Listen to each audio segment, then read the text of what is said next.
Hello everyone, welcome to my another new blog.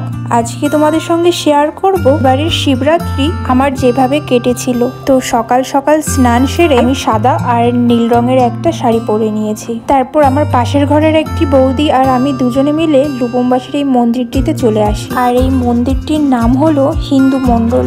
আর এই মন্দিরটিতে প্রায় সব রকমের পুজো বেশ ভালো করে পালন করা হয়। তোমরা দেখতে পাচ্ছ আমরা অলরেডি মন্দিরের ভেতরে চলে এসেছি। আর এই যে ফলগুলো রয়েছে এগুলো হলো প্রসাদ।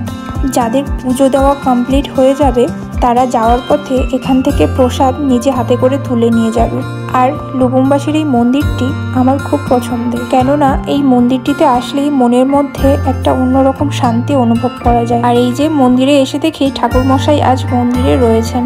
অন্যান্য সময় হয়তো ঠাকুরমশাই মন্দিরে থাকে না, যেহেতু সেদিন শিবরাত্রি ছিল তাই যেসব ভক্তরা শিবলিঙ্গতে জল ঢালতে এসেছিল তাদের হয়ে ঠাকুরমশাই মন্ত্রপাঠ করে দিচ্ছিল।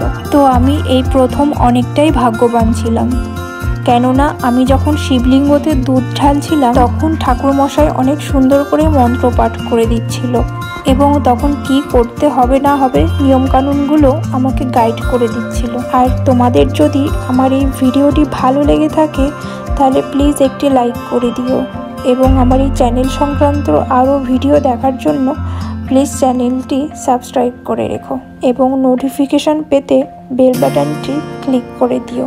তো আজকের ভিডিওটি এই অবধি। তোমাদের সঙ্গে দেখা হবে আরেকটি নতুন ভিডিওতে।